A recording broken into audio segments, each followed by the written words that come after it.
friends, welcome to Kovai Arusuvai Samayal. இன்றைக்கி நம்ம வீடியோவில் மல்டிகிரெயின் கோதுமை மாவை யூஸ் பண்ணி எப்படி சாஃப்டான 3 லேயர் சப்பாத்தி செய்கிறதுன்னு பார்க்க போகிறோம். பொதுவாகவே ரேஷன் கோதுமையில் அரைச்ச மாவை யூஸ் பண்ணி சப்பாத்தி செஞ்சால் அந்த சப்பாத்தி சாஃப்டாக வராதுன்னு நிறைய பேர் நினைக்கிறீங்க. அப்படிலாம் இல்லைங்க. அந்த ரேஷன் கோதுமையே நான் மல்டிகிரெயின் கோதுமை மாவாக செஞ்சு காமிச்சிருக்கேன். அந்த ரேஷன் கோதுமையில் அரைச்ச மல்டிகிரெயின் மாவை யூஸ் பண்ணி நான் இன்றைக்கி சாஃப்டான 3 லேயர் சப்பாத்தி எப்படி செய்கிறதுன்னு சொல்ல போகிறேங்க. நான் ஆல்ரெடி ப்ரீவியஸ் வீடியோவில் மல்டிகிரெயின் கோதுமை மாவு எப்படி செய்யுதுன்னு அப்லோட் பண்ணியிருக்கேன். இந்த வீடியோ பார்க்காதவங்க டிஸ்கிரிப்ஷன் பாக்ஸில் அந்த வீடியோக்கான லிங்க்கை கொடுத்துருக்கேன், பார்த்துக்கோங்க. வாங்க இந்த 3 லேயர் சப்பாத்தி எப்படி செய்யுதுன்னு பார்க்கலாம். ஒரு பவுலில் கொஞ்சம் கோதுமை மாவு எடுத்துக்கோங்க. தேவையான அளவு பொடி உப்பு ஆட் பண்ணிக்கோங்க.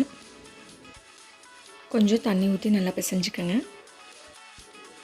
கொஞ்சம் கொஞ்சமாக தண்ணி விட்டு இந்த மாதிரி பிசைஞ்சு எடுத்துக்கோங்க. நிறையா தண்ணி விட்டுறக்கூடாது. மாவில் தண்ணி எச்சா போயிடுச்சுன்னா நம்மளுக்கு பிசையவே வராதுங்க. அதனால் கொஞ்சம் கொஞ்சமாக தண்ணி விட்டு பிசைஞ்சு விடுங்க. பாருங்கள், இந்த அளவுக்கு மாவு பிசைஞ்சதுக்கப்புறம் கொஞ்சம் தண்ணி விட்டு மறுபடியும் நல்லா பிசைஞ்சு விடுங்க.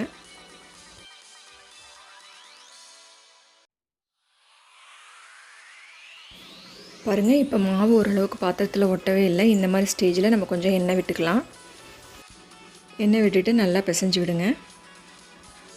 நல்லா மாவை ப்ரெஸ் பண்ணி சுற்றி வர நல்லா பிசைஞ்சு விடுங்க. அப்போ தான் சப்பாத்தி நல்லா சாஃப்டாக வரும். நல்லா பிசைஞ்சு விடுங்க. மாவு பிசைறது தாங்க இருக்குது சாஃப்டான சப்பாத்தி வரதும் வராததும். பாருங்கள், இப்போ பாத்திரத்தில் ஒட்டவே இல்லை, நல்லா வந்துருச்சு மாவு. மாவு பிசைஞ்சதுக்கப்புறம் இப்படி தொட்டு பார்த்திங்கன்னா கையில் ஒட்டவே கூடாதுங்க.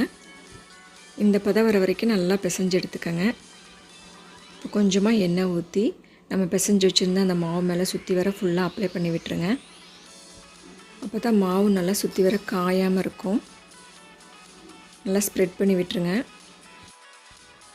ஒரு துணியை ஈரம் பண்ணி நல்லா புழிஞ்சிட்டு நம்ம பிசைஞ்சு வச்சுருந்த மாவு மேலே சுற்றி வர இந்த மாதிரி அப்ளை பண்ணிக்கலாம். மாவு நல்லா சாஃப்டாக இருக்கிறதுக்கு தாங்க இந்த மாதிரி பண்ணுறது. ஒரு 1/2 hour ஊறட்டும், அதுக்கப்புறமா பார்க்கலாம். பாருங்கள், இப்போ 1/2 hour கழித்து நான் துணியை ரிமூவ் பண்ணி பார்க்குறேன். மாவு காயவே இல்லை, நல்லா ஊறிடுச்சு. நல்லா சாஃப்டாகவும் இருக்குங்க. நான் முதல்லே மாவு பிணையிறப்ப இருந்த ஹார்டு இப்போ இல்லை. ஊறினதுக்கப்புறம் நல்லா கொஞ்சம் சாஃப்டாக இருக்குது. கையில் தொடும்போது எனக்கு அந்த ஃபீல் தெரியுதுங்க. பாருங்கள், மறுபடியும் மாவை நல்லா பிசைஞ்சு விட்டுக்கோங்க. பாருங்கள், இப்படி கையில் தொட்டு பார்த்திங்கன்னா ஒட்டவே செய்யாது. இந்த மாதிரி நல்லா பிணைஞ்சு எடுத்துக்கோங்க. பாருங்கள், இந்த மாதிரி மாவை கொஞ்சமாக எடுத்துக்கோங்க. எடுத்துகிட்டு கையில் நல்லா ரோல் பண்ணுங்கள். இப்படி இழுத்து விட்டு நல்லா மடித்து விட்டு மறுபடியும் ரோல் பண்ணுங்கள். நல்லா அமுத்தி விட்டு ரோல் பண்ணுங்கள். கையில் தேய்க்க முடியலனா சப்பாத்தி கல்லை வச்சு நல்லா அமுத்தி விட்டு இந்த மாதிரி நல்லா ரோல் பண்ணி விடுங்க. நல்லா அமுத்தி ரோல் பண்ணுங்கள். மறுபடியும் மடித்து நல்லா அமுத்தி விட்டு ரோல் பண்ணுங்கள். பாருங்கள், இந்த மாவில் கொஞ்சமாக எடுத்து உள்ளங்கையில் வச்சு நல்லா அமுத்தி தேய்ச்சி உருண்டை பண்ணி எடுத்துக்கோங்க. பாருங்கள், இந்தளவுக்கு நல்லா தேய்ச்சி உருண்டை பண்ணி எடுத்துக்கோங்க. இந்த மாதிரி தொட்டிங்கன்னா கையில் மாவு ஒட்டவே கூடாது. பாருங்கள், இந்த உருண்டை பண்ண மாவை எடுத்து நம்ம வர மாவில் நல்லா ரோல் பண்ணி எடுத்துக்கலாம். இப்போ சப்பாத்தி கட்டையை வச்சு நம்ம ப்ரெஸ் பண்ணாமல் லைட்டாக தேய்ச்சி விடலாம்.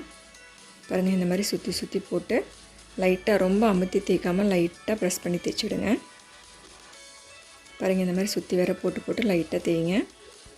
சிலர்லாம் பார்த்திங்கன்னா எப்படி தான் மாவு பிணைஞ்சாலும் சப்பாத்தியே நல்லா வர மாட்டேங்குதுன்னு ரொம்ப ஃபீல் பண்ணுவாங்க. தேய்க்கும் போது பார்த்திங்கன்னா கல்லுலேயே சிலருக்குலாம் ஒட்டிக்கும். மாவு பிணையும் போது பார்த்திங்கன்னா எண்ணெயும் தண்ணியும் வந்து நம்ம கரெக்டான அளவில் எடுத்து நல்லா பிசைஞ்சோம்னாலே போதுங்க. சப்பாத்தி நல்லா தேய்க்கிறதுக்கும் நல்லா வரும். சப்பாத்தி நல்லா சாஃப்டாகவும் இருக்குங்க. பாருங்கள், இந்த அளவுக்கு தேய்ச்சிட்டு இது மேலே நம்ம எண்ணெய் அப்ளை பண்ணிக்கலாம். எண்ணெய் தேய்ச்சதுக்கப்புறம் வர மாவு கொஞ்சம் மேலே போட்டு விட்டுருங்க. இப்போ இது அந்த பக்கம் கார்னர்லேருந்து இப்படி மடித்து விடுங்க. மடிச்சுட்டு இப்போ இதுக்கு மேலேயும் ஆயில் அப்ளை பண்ணிக்கோங்க. இப்போ இதுக்கு மேலே கொஞ்சம் வர மாவு தூவி விட்டுருங்க. பாருங்கள், இது இந்த கார்னர்லேருந்து அந்த கார்னருக்கு மடித்து விட்டுருங்க. பாருங்கள், ஒரு கோன் ஷேப்புக்கு நம்மளுக்கு கிடச்சிருக்கு. இது இந்த மாதிரி வர மாவில் நல்லா டிப் பண்ணி எடுத்துக்கோங்க. இப்போ இது நல்லா சப்பாத்தி கட்டையை வச்சு நல்லா அமுத்தாமல் லைட்டாக தேய்ச்சி விடுங்க. பாருங்கள், இந்த மாதிரி நல்லா திருப்பி விட்டு தேய்ச்சி எடுத்துக்கோங்க. அந்த ஷேப் மாறாமல் தேய்ச்சிக்கோங்க. இப்போ அடுப்பில் தோசைக்கல் வச்சு கல் சூடானதுன்னு நம்ம தேய்ச்சி சப்பாத்தியை போட்டுடலாம். போட்டோன்னே திருப்பி போடாதீங்க, கொஞ்சம் நேரம் கழித்து திருப்பி போடுங்க. அடுப்பை மீடியம் ஃப்ளேம்லேயே வச்சுக்கோங்க. பாருங்கள், சப்பாத்தி நல்லா லைட்டாக உப்புது பாருங்கள். நல்லா உப்பி வருது. இப்போ நம்ம ஆயில் அப்ளை பண்ணிக்கலாம். நீங்கள் எண்ணெய் அப்ளை பண்ணிக்கலாம், இல்லைன்னா நெய் கூட அப்ளை பண்ணிக்கலாம். அப்படியே திருப்பி போடுங்க. திருப்பி போட்டோன்னே அப்படியே உப்பி வருது பாருங்கள். இப்போ இது மேலே நெய் அப்ளை பண்ணிக்கலாம். ஒரு 2 மினிட்ஸ் விட்டுட்டு மறுபடியும் திருப்பி விடுங்க. பாருங்கள் நல்லா உப்பி வருது. அவ்வளோதாங்க. 2 பக்கம் இந்த மாதிரி வர மாதிரி எடுத்துக்கோங்க. சப்பாத்தி ரெடி ஆகிடுச்சு. இப்போ அடுப்பு ஆஃப் பண்ணிடலாம். அவ்வளோதாங்க. சாஃப்டான மல்டிகிரெயின் 3 லேயர் சப்பாத்தி ரெடி ஆகிடுச்சுங்க. பாருங்கள் எவ்வளோ அழகாக 3 லேயர்ஸ் இருக்குன்ட்டு. பாருங்கள் இதை நான் பிச்சு கட்டுறேன் பாருங்கள், எவ்வளோ பிக்கிறதுக்கு ஈஸியாக வருதுன்னு சொல்லிட்டு. நல்லா சாஃப்டாக இருக்குங்க. சாஃப்ட்டு மட்டும் இல்லைங்க, இந்த மல்டிகிரெயின் யூஸ் பண்ணி செஞ்ச சப்பாத்தி நல்லா டேஸ்ட்டாகவும் இருக்குங்க. எண்ணெய் காஞ்சதுன்னா நம்ம தேய்ச்சி வச்ச சப்பாத்தி மாவு போடுங்க. பாருங்கள் எண்ணெயில் எப்படி நல்லா உப்பி வருதுன்ட்டு. சாஃப்டான சப்பாத்தி மட்டும் இல்லைங்க, பூரியும் நல்லா புஃப்ன்ட்டு வருது பார்த்தீங்களா. அப்படியே திருப்பி போடுங்க. அவ்வளோதாங்க, பூரி நல்லா உப்பி ரெடி ஆயிடுச்சு. அவ்வளோதாங்க, வெரி சிம்பிள். ரேஷன் கோதுமையை யூஸ் பண்ணி அரைச்ச மல்டிகிரெயின் மாவில் செஞ்ச சாஃப்டான 3 லேயர் சப்பாத்தி, புஃப்னு வந்திருக்கிற பூரி, உருளைக்கிழங்கு மசாலாவோட சூப்பராக ரெடி ஆயிடுச்சுங்க.